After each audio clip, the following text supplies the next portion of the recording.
গাজার যুদ্ধ সম্প্রসারণে প্রধানমন্ত্রী বেনিয়ামিন নেতানিয়াহুর পরিকল্পনার বিরোধিতা করেছেন ইসরায়েলের সেনাপ্রধান ইয়াল জামির। ৩ ইসরায়েলি কর্মকর্তার বরাতে ব্রিটিশ বার্তা সংস্থা রয়টার্স জানায়, নেতানিয়াহু আন্তর্জাতিক মহলের পাশাপাশি অভ্যন্তরীণ চাপের মুখে পড়েছেন।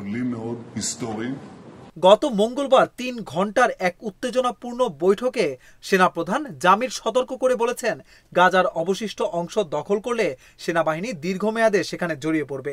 এছাড়া হামাসের কাছে থাকা জিম্মিদের জীবন হুমকির মুখে পড়তে পারে। নেতানিয়াহু ইয়াল জামিরকে বলেছেন, জিম্মি উদ্ধারে সেনাবাহিনী ব্যর্থ হয়েছে এবং এখন পর্যন্ত যেসব জিম্মি ছাড়া পেয়েছেন তা হয়েছে কূটনৈতিক পথেই। সেনাপ্রধানের আপত্তির পরও তিনি হামাসের ওপর চাপ বাড়াতে সামরিক অভিযানের পরিধি বাড়াতে চান। ২০২৩ সালের অক্টোবরে হামাসের হামলার পর শুরু হওয়া অভিযানে গাজার ৭৫% নিয়ন্ত্রণে নেওয়ার কথা জানিয়েছে ইসরায়েলি বাহিনী। তবে সামরিক শাসন, ভূখণ্ড দখল কিংবা ইহুদি বসতি পুনর্গঠনের বিষয়ে আপত্তি জানিয়েছে তারা।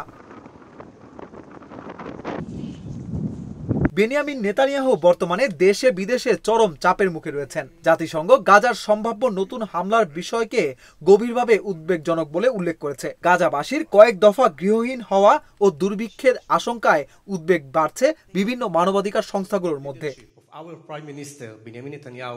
গাজা স্বাস্থ্য মন্ত্রণালয় জানিয়েছে, এখন পর্যন্ত অপুষ্টিতে প্রায় ২০০ জন ফিলিস্তিনি মারা গেছেন, এদের অর্ধেকই শিশু।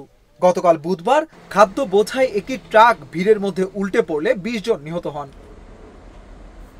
২০২৩ সালের ৭ অক্টোবর হামাসের হামলার পর থেকে গাজায় ইসরায়েলি বাহিনীর অভিযান শুরু হয়। গত প্রায় ২ বছরে গাজায় নিহতের সংখ্যা ৬০,৮০০ জনের বেশি, আর আহত হয়েছেন প্রায় ১.৫ লাখ মানুষ। এছাড়া ২০ লাখের বেশি বাসিন্দার অধিকাংশই বাস্তুচ্যুত হয়েছেন।